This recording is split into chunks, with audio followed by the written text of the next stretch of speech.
Retomamos Ciencia del Futuro acá en texradio.com con una muy buena noticia para que usted se entere. El año 2019 se registró nuevamente una baja, o mejor dicho, el mismo número de emisiones de CO2 que el año 2018. Hubo una especie de congelamiento de ese pic. Es decir, por primera vez en muchos años no aumentó el número de emisiones de CO2 derivados básicamente del carbón y del petróleo. Es una tremenda noticia porque habíamos observado que crecía la conciencia ambiental, pero el nivel de emisiones iba increciendo todos los años. Bien, el 2019 se estancó. Esperemos que sea el comienzo de una tendencia a la baja. Por lo pronto es algo bien relevante, y lo importante es que los países se están dando cuenta que es importante diversificar la matriz energética y ojalá limpiar también la matriz en todos los países, no solamente en Estados Unidos, que a todo esto, a pesar de Trump, bajó su nivel de emisiones de CO2 casi un 20%, lo cual es muchísimo y es una muy buena noticia. Bien, hablando de esto, en Chile también se están tomando muchas medidas al respecto. El precio, por ejemplo, de la generación eléctrica limpia ha bajado muchísimo. Por ejemplo, la solar, la eólica, están en precios bastante competitivos, considerándola hace 10 años, con hoy día no se puede comparar. Pero nuestro país también podría ser líder de una revolución que está empezando a sonar ahora, que tiene que ver con el hidrógeno. Un hidrógeno especial. Hay 3 tipos de hidrógeno: el hidrógeno negro, el hidrógeno gris y el hidrógeno verde.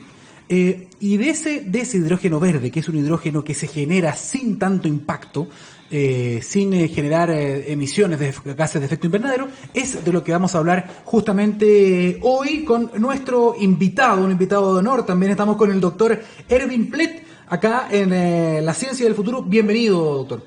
Muchas gracias, Daniel. Encantado de estar acá. Aprovechamos de presentarlo. Él es el presidente de la Comisión de Energía del Colegio de Ingenieros de Chile. Correcto, entre otras funciones. Entre otras funciones. Doctor, vamos a hablar un poco de energía en nuestro país, pero quiero partir preguntándole algo más particular en términos de definiciones, que a mí me encanta cuando vienen y nos definen cosas para las personas que a lo mejor todavía no han leído o no han escuchado respecto de esto del hidrógeno verde. ¿Qué es el hidrógeno verde? Empecemos por el hidrógeno. El hidrógeno es el elemento más chiquitito que tenemos, ¿no es cierto? Y esta idea del hidrógeno no es otra cosa que acumular energía.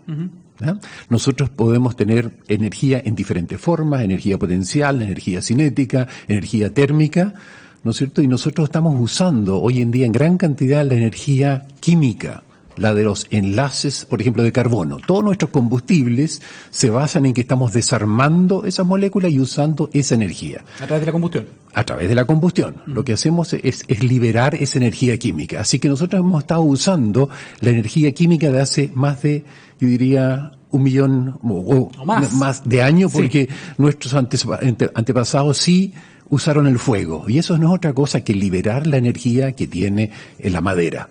Qué interesante división, energía química finalmente. Es energía química, sí, por eso que una pasa a la otra. Y nosotros hoy en día, si nos damos cuenta, lo que estamos importando de energía en Chile son alrededor de $8.000 millones anuales en combustibles fósiles. Esa es la cuenta que estamos pagando todos los años nosotros, y plata que se va afuera. Y sin embargo tenemos una tremenda riqueza de energía solar, todas las energías renovables, ¿no es cierto? Tenemos la solar, tenemos la eólica, tenemos la geotermia. Sí, sí. En general Chile es un país que es muy privilegiado en eso. Nosotros las tenemos casi que todas en términos de potencial, ¿no? El potencial eólico está súper claro en el norte, sobre todo. El potencial solar también, en el desierto de Atacama, el más irradiado del planeta. La mareomotriz, por ejemplo, también tenemos más de 5.000 kilómetros de costa. La geotérmica, también tenemos geotermia, es decir, tenemos potencial tremendo. Las tenemos todas. Sí. Lo que no tenemos son los combustibles fósiles. Exacto. Simplemente somos muy pobres en combustibles fósiles, pero somos riquísimos en combustibles, en energía renovable. Entonces ahí viene la cosa. Nosotros podemos usar nuestras energías renovables. Ellas tienen un pequeño problema, que son intermitentes, ¿no es cierto? Porque sabemos que hay sol de día y de noche no hay sol. Claro, o no siempre hay viento. Y hay viento. Cuando no hay poco viento no puedo mover los molinos, y si hay mucho viento tengo que sacarlos. Tengo cero energía, porque si no se me rompen. Incluso la hidro, ¿no? Incluso la hidro también, por el tema, si llegan a disminuir los caudales, etcétera.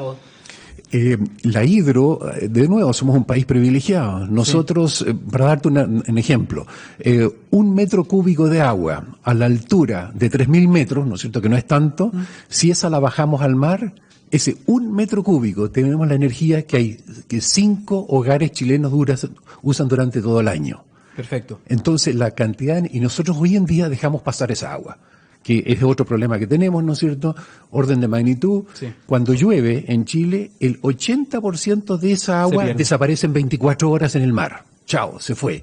Perdimos el agua y perdimos la energía que podríamos haber cosechado. Ahí tenemos desafío ingenieril, pues, ¿o no? Absolutamente, por eso que estamos viendo con mucho interés este desarrollo, porque el hecho, y ahí volvemos a nuestro principal, como estas energías renovables son intermitentes, tengo que guardarlas para, por ejemplo, usar la energía solar de noche. ¿Cómo lo hago? Guardando la energía, podría ser en baterías, podría ser energía potencial o también en hidrógeno. Esa es la idea, que nosotros guardemos esa energía solar, por ejemplo, ¿no es cierto? La guardamos en moléculas de hidrógeno y después quemamos las moléculas de hidrógeno. O lo hacemos sin generar ninguna externalidad. No, es que esa es la gracia. Entonces quiero ahí corregir un poquito. Hidrógeno es algo muy antiguo. Sí. El señor Cavendish inventó esto hace... Físico. 250 años. Sí. Ojo que en aquel entonces había muy poca diferencia entre físico y químico. Ah, ya. Eran lo mismo. Eran científicos, ya. ¿No es cierto? Un científico loco, si quiere, hablemos de eso. Entonces, lo que hizo el señor Cavendish, y por eso que vamos a hablar de la misión Cavendish, don Henry Cavendish, él era de una familia que sí les gustaba hacer experimentos, adinerada, ¿no es cierto? Y él incluso fue a la Universidad de Cambridge, pero no se graduó, o sea, es un dropout. ¿Cierto? Fracasado. Como muchos de los genicidios, ¿no? Que hay en la historia que nunca terminan la universidad. Pero bueno. Para dejarlo claro, él simplemente no terminó la universidad. Perfecto. Así de simple. Después sí le dejó mucha plata, pero no importa. El hecho es que después él siguió y hizo muchos experimentos y en 1766 logró con electricidad, ¿no es cierto? Baterías sí había, separar el agua en un gas que él no sabía lo que era, pero era un gas que se podía quemar, algo muy extraño, porque él tenía agua, le sacaba un gas y ese sí se podía quemar, entonces era la parte quemable del agua. Pero bueno, él inventó ese término que no lo usó como hidrógeno, y de hecho es una materia del agua. El nombre de hidrógeno en alemán es materia del agua, Wasserstoff. ¿No es cierto? Es algo que sale del agua. Ajá. Entonces no es algo nuevo, el hidrógeno no es una cosa nueva, tiene 250 años. Y se usa muchísimo en el mundo. O sea, uno dice, aquí en Chile es algo nuevo. Y uno de los gases más abundantes también. Es el gas más abundante que hay en el universo. El universo, dicen, claro. Pero no existe en forma de gas, o sea, lo hay, sí, pero normalmente está combinado. La mejor combinación que conocemos es el agua, donde se combinan 2 moléculas de hidrógeno con una de oxígeno y es el H2O. Y ese es el que usamos hoy día nosotros para guardar la energía que tenemos, que podemos tener sobrante, la guardamos en forma de hidrógeno y después la utilizamos cuando la necesitamos. Doctor, entre paréntesis, y vamos a retomar este tema central, pero quería hacerle un comentario porque yo recuerdo haberme juntado, yo hago ciencia y tecnología o trato de informar sobre ciencia y tecnología hace varios años, y alguna vez nos juntamos con los ejecutivos de una empresa automotriz. No voy a decir el nombre para no hacer un golazo, ¿no? Pero me decían que hoy día estaba muy de moda el tema de la electromovilidad, de las baterías de litio, etcétera, etcétera. Me decían, pero nosotros hace más de 15 años que habíamos empezado a desarrollar motores a hidrógeno, pero lo dejamos de hacer porque en el fondo empezó a tener más relevancia el tema de la electromovilidad, etcétera, y dejamos de lado el tema de hidrógeno. Pero él me decía en ese momento, el hidrógeno era una mucho mejor solución incluso que esta, de los autos eléctricos, digamos, con baterías de litio. ¿Por qué se dejó de investigar y como que ahora volvió a estar de moda el tema del hidrógeno? A ver, para dejarlo claro, el auto de hidrógeno es un auto eléctrico, es electromovilidad. Claro. La única diferencia es que en vez de salir los electrones de una batería, salen de una celda de combustible que está quemando hidrógeno. Eso. O sea, siguen siendo autos eléctricos. Uh-huh. La única diferencia está de dónde saco la energía. Uh-huh. Mientras yo esté en una ciudad, ¿no es cierto?, y mi automóvil lo uso el 5% del tiempo, el 95% está estacionado. Sí. En mi casa, en la oficina, en la fábrica, tengo suficiente tiempo para recargar una batería. Cero problema. Pero si lo tengo en un camión, que tengo que ir de aquí a, no sé, a La Serena, mucho más lejos, no puedo parar después de 200 kilómetros y demorarme 10 horas en recargarlo. Ya. Ahí es donde interviene el hidrógeno, ¿no es cierto?, que yo puedo, esa energía que necesitan los motores eléctricos, sacarlos de una celda de combustible. Celda combustible las hay de, no sé, 60.000 en el mundo. O sea, es una tecnología muy conocida, se está desarrollando, pero la hay. Entonces, hoy en día ya se está, para todo lo que es de largo alcance, se está yendo a vehículos de hidrógeno. O cuando los necesito 24/7, por ejemplo, el centro de distribución. Centro de distribución de Amazon, de esta gente que tiene que trabajar 24/7, todas las grúas horquilla funcionan con hidrógeno, porque el estacionarlas para cargarlas es carísimo, necesitaría tantas veces más. Por lo tanto, ahí hay del orden de 25.000 grúas de horquilla que hoy día están funcionando con hidrógeno. Es algo del día a día. O sea, no es una nueva tecnología, no es algo que... ¿Pero por qué está sonando tanto ahora? ¿Cuál sería la respuesta que me da eso? Es muy simple, porque es una de las formas de descarbonizar nuestra matriz energética. Y es la meta que se han puesto todos los países con su NDC. Absolutamente. Y se ve, por ejemplo, ahora Alemania acaba de sacar hace una semana su política de hidrógeno. Y ellos se comprometen a ponerle 2.000 millones de euros para fomentar esta economía de hidrógeno, porque no hay otra forma de tener combustibles limpios. Entonces, una gran proporción de los combustibles limpios, fuera de tenerlo, ¿no es cierto?, todo el eólico en el Mar del Norte, por ejemplo, el fotovoltaico en todas las casas, lo que sí sigue necesitando van a tener que importar hidrógeno. Lo mismo van a hacer los japoneses, lo mismo los coreanos, lo mismo los chilenos, los chinos. Entonces, nosotros tenemos acá la gran gracia que tenemos un desierto con la mejor radiación solar que existe en el mundo. Sí. Y el potencial eólico en la Patagonia es inmenso.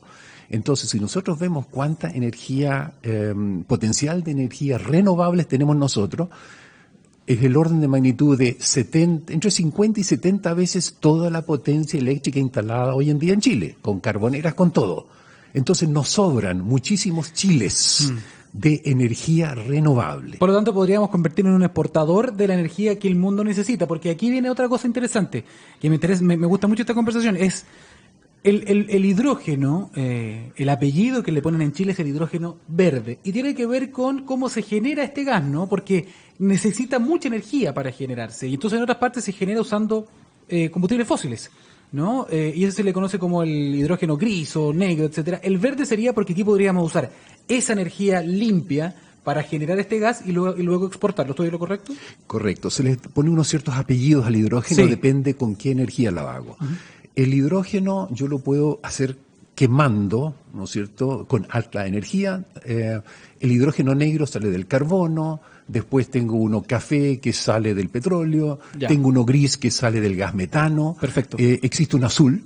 Ah, no sabía eso ya. Sí, el azul, cuando hago gas metano, por ejemplo, en forma de reacciones con por ejemplo, gas que genero en un gasoducto, en que hago, ¿cómo se llama?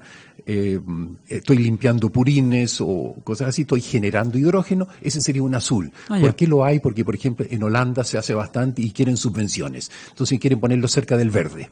El verde es solamente con electricidad renovable. Yo hoy día podría hacer hidrógeno, y se hace en Santiago de Chile hidrógeno con electrolisis, pero como lo estoy sacando de la matriz energética, la matriz eléctrica que tiene 40% de carbón, no es muy verde. O sea, es hidrógeno de hidrólisis, pero no es verde. Cuando es verde es solo de energías renovables. Y aquí entramos derecho entonces en lo que es esta famosa misión Cavendish. Se abre este contexto en que todos los países tienen que limpiar sus matrices y el hidrógeno podría ser quizás no el 100% de la solución, pero una parte importante de esa solución. Y ahí es donde Chile tiene una oportunidad. ¿Qué es la misión Cavendish? Antes de ir a la misión Cavendish, porque es una serie de seminarios que estamos realizando ahora, quiero decir que el hidrógeno, para que tengan un orden de magnitud, el hidrógeno en el mundo es un negocio del orden de 140 billones de dólares. El cobre, que nosotros decimos que es lo más grande, es 91. O sea, para que sepan, la cantidad de hidrógeno que se produce en el mundo es grande, y en plata es el doble que lo que hace el cobre en todo el mundo. ¿ok? Entonces, nosotros como tenemos esta posibilidad en Chile de sí exportar también, no solo limpiar nuestra matriz, sino que exportar, estamos haciendo esta serie de seminarios, ¿no es cierto?, que los dirige el Club de Innovación, la Asociación Chilena de Hidrógeno, el Comité Solar e Innovación, Energía de Corfo, exacto, y estuvo el señor Vitrán acá en la radio de ustedes el 31 de enero, ¿no es cierto? Y tenemos patrocinio del Ministerio de Energía, obviamente, y de la Corporación Alemana Cooperación GIZ. Entonces, es una serie de instituciones que se están preocupando de que esto no es una cosa a corto plazo. Esto es a mediano plazo y tampoco no es una cosa de un gobierno, sino que de un Estado. Política de Estado. Lo que nosotros podemos hacer con hidrógeno verde es más importante que toda la minería. Va a dejarlo claro. Así, aquí no estamos inventando una cosa chiquitita ni mandar un programa de Pero algo. bueno que lo diga, para tener un orden de magnitud, ¿no? Para que la gente diga, oye, así de importante es. Ahora, eso conlleva inversiones, ¿no? Porque usted mismo dijo, en Alemania hay una política del hidrógeno y están dispuestos a gastar, ¿cuánto dijo? 2.000 millones de euros. De euros. Correcto. Si nosotros queremos en Chile hacer algo como esto, por ejemplo, también tiene que haber una política, primero que todo, y segundo, eso va de la mano también de una inversión público-privada, ¿no? Importante. Absolutamente, porque, por ejemplo, si hoy día se me ocurre exportar tomates, ¿no es cierto? Si yo tengo una caja de tomates, ¿cómo llego al puerto? ¿Cómo tengo un frigorífico? ¿Y cómo tengo un barco? Estos son infraestructuras que necesita crear el Estado para que se pueda exportar. El potencial que tiene Chile en producir este famoso hidrógeno verde, para que tengamos un orden de magnitud, es 2 veces el PIB chileno. Toda la minería es el 10% del PIB chileno. Esto va a ser a 20, 30, 50 años, da lo mismo el tiempo que nos demoremos, pero estos son inversiones. Y eso es lo importante, por eso que estamos contentos como ingenieros, porque cuando hay inversiones hay pega para los ingenieros. De todas maneras. Y ahí es donde está la mayor problemática. Son inversiones muy grandes que hay que hacer y por lo tanto hay que merecer poder hacer las inversiones. ¿Se ha calculado en todo caso cuánto es? Más o menos, ¿no? ¿Cuánto es lo que se necesita de inversión? Muchísimo, pero eso no nos tiene que asustar, que es un problema de todas las electricidad renovable. Acuérdate que la fotovoltaica es solamente inversión, CAPEX, que llamamos los técnicos, ¿no es cierto? Sí. Es nada más que meter la inversión, porque después la operación, el OPEX es mínimo. En un panel fotovoltaico lo único que es sacarle el polvo encima, pero toda la inversión tengo que hacerla al tiempo cero. Y eso es una parte muy importante porque tengo que el precio final va a depender de cuánto me cuesta la plata, ¿cierto? Cuánto me cuesta hacer esa inversión. Entonces, hoy en día el fotovoltaico, primero, ha bajado de precio y segundo, tenemos una etapa en el mundo, yo creo que no sé si va a volver en los últimos 10 años, es que los intereses son bajísimos. Y por eso que estas inversiones que se hacen a 20 años al final rinden simplemente porque tienen intereses muy bajos. Entonces quiere decir que en Chile tenemos que tener las condiciones para que vengan inversionistas y pongan a 20 años su plata en este país. Entonces, ojo con lo que estamos haciendo porque la credibilidad va a depender directamente del precio final. Sí, es que estamos en un momento complejo, entonces no sé si el mejor momento no es mejor para atraer inversionistas, es interesante tener eso de fondo también. Totalmente de acuerdo, pero nosotros, todo lo que queremos hacer en este país, todo lo que queremos que haya en la sociedad, ¿no es cierto?, que haya seguridad, que hayan pensiones, etcétera, hay que pagarlo, alguien tiene que pagarlo. Sí, claro. Nosotros no podemos pretender que si cada uno de nosotros nos cortamos el pelo uno al otro, vamos a lograr tener la plata que necesitamos. Entonces, tenemos que sacarla de alguna forma y esto es crear una industria completamente nueva, una industria sustentable, ¿no es cierto?, porque todos los días sale el sol. En la minería yo hago un hoyo y se me acaba el hoyo.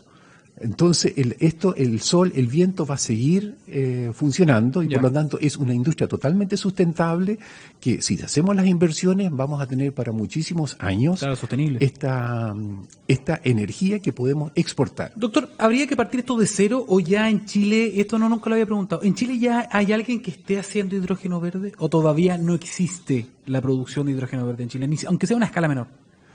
No existe, pero sí existe hidrógeno en cantidades tremendas grandes. La ENAP produce tremendas cantidades de hidrógeno que necesita, ¿no es cierto?, para su petróleo. ¿No es cierto? Si nosotros queremos desulfurizar, por ejemplo, el petróleo, necesitamos hidrógeno. Y ese se hace como hidrógeno gris. O sea, se toma, en este caso, metano, se quema, se reforma con vapor de agua y de ahí se saca el hidrógeno. Así que son cantidades grandes. ¿no?, que hoy día ya se manejan. Que sea gris o que sea verde, técnicamente no cambia en nada, es el origen de la energía. Entonces sí tenemos tecnología en Chile, sí se puede hacer, pero hasta ahora no la hemos hecho con los sobrantes que hay de energía, de electricidad renovable. Y aquí le voy a pedir su opinión más personal, a lo mejor, esta gran inversión o desarrollar esta industria que debería partir de cero, y ojalá en el menor tiempo posible, ¿debería ser una mezcla público-privada de inversiones o el Estado debería hacerse cargo? Porque aquí viene ya acá un debate que es casi ideológico en algunos casos, porque dicen, no, pero es que siempre vienen de afuera y se quedan con nuestros recursos. ¿Esto cómo debería ser? A ver, para que funcione bien. Para dejarlo claro, el sol es de todos. El sol no es chileno, ni argentino, ni europeo. El sol brilla. Claro, porque no hablamos de algo que está debajo de la tierra, no hablamos de estoy hablando también lo que está abajo, pero es que lo que está abajo también es escala humana, es infinito.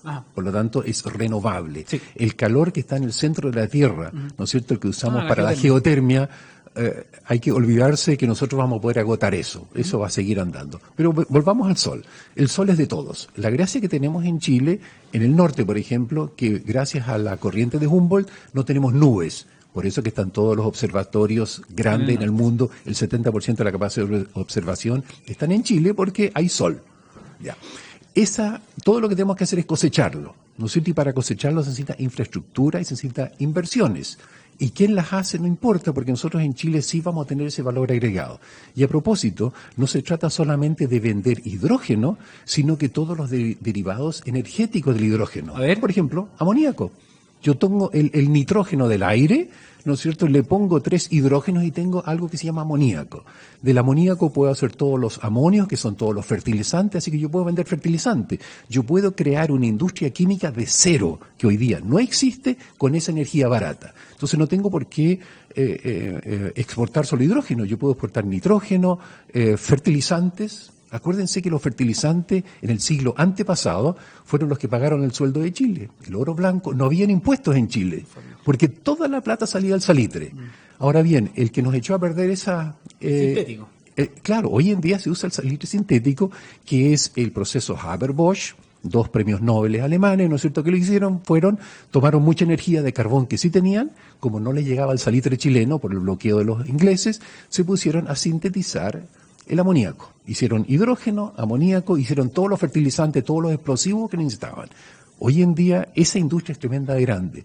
Hay 2.000 millones de habitantes de este mundo que viven de los fertilizantes sintéticos. ¿Por qué no puede ser Chile de nuevo el rey de los fertilizantes? Es impresionante, eso no lo tenía considerado para nada. O sea, eso es interesante que ustedes también lo den a conocer, porque se pueden abrir un montón de otras industrias a raíz de esta que sería la industria madre, se pueden abrir unas secundarias también que son igual de lucrativas. Ahora, nos quedan pocos minutos, doctor, pero claramente estamos a puerta o estamos frente a una oportunidad importante. Por eso que hay tanto movimiento, por eso también la misión Cavendish y otras más. ¿Qué espera usted? ¿Qué falta para que esto sea una realidad? Para que Chile nuevamente, teniendo una oportunidad tan grande, diga ya, aprovechémosla. Porque muchas veces da la impresión al menos de que hemos tenido grandes oportunidades y no las hemos aprovechado como se debe. ¿Qué falta? ¿Qué hay que hacer ahí? Hay que hacer varias cosas. Entre otras cosas es toda la parte reglamentaria, las leyes. El hidrógeno hoy en día es nada más que un producto químico. No es un combustible, no lo puedo vender como combustible. Empezamos con cosas como esa que traban el desarrollo. Después necesitamos para esto muchísima educación. No nos olvidemos de eso, que esto es crear puestos de trabajo, técnicos. Hay muchísimo que hacer en educación. Eso no va a ser privado. Entonces, ahí es donde el Estado tiene que decir, si quiero crear una nueva empresa, ¿cómo juntamos entre todos los chilenos los recursos, ¿no es cierto?, para echar a andar este carro? Una vez que esté andando es muy bonito, pero requiere de muchos esfuerzos iniciales. Entonces, hay que pasar hoy día muchas barreras, en eso estamos justamente trabajando en una asociación que se llama H2 Chile, Asociación Chilena de Hidrógeno, en que nos hemos juntado para promover lo llamamos vector energético, porque con esto podemos hacer muchísimas cosas en este país, pero tenemos que juntar esfuerzos. Y tenemos que dejar ese famoso chaqueteo, ¿no es cierto?, porque uno sale, no quiero, entonces al final no tiene nada a nadie. Aquí tenemos que unirnos, y yo creo que eso ha sido lo muy bueno que el ministro de Energía, Jovet, se ha subido 100% en esto porque entiende que es algo de Estado y que tenemos que hacerlo para las siguientes generaciones. Seguramente no va a ser para nosotros, pero sí para nuestros hijos, nietos, etcétera. Aquí estamos creando las bases de la riqueza futura de Chile. Vuelvo a una pregunta muy básica, pero esta energía bien extraída, bien alimentada, etcétera, ¿qué podría mover? O sea, ¿qué podría energizar, valga la redundancia? Con este hidrógeno, ¿no podría en el fondo darle energía a cualquier cosa, a cualquier industria, etcétera? Mi pregunta un poco vaga, pero... Sí, es bien importante eso, porque nosotros estamos diciendo que queremos algo limpio como la electricidad.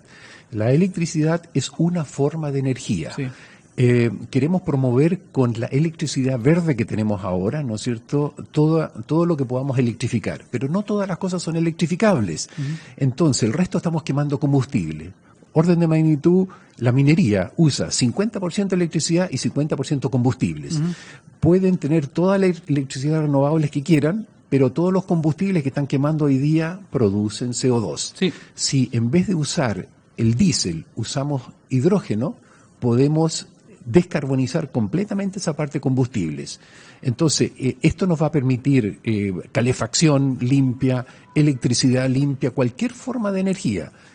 Si nosotros tenemos un problema no menor, ¿no es cierto?, con otro combustible que no se ha declarado combustible, la leña, que yo creo que sí lo tenemos hace mucho tiempo, sí, y nadie se ha atrevido a declararlo un combustible, por lo tanto no hay absolutamente ninguna regla que me diga que tenga que estar con madera seca, cualquiera puede vender cualquier madera, sí, con los problemas ambientales no menores. En varias ciudades. Entonces, ahí es donde tenemos nosotros que sincerizar qué es lo que nos cuestan los combustibles más los costos indirectos.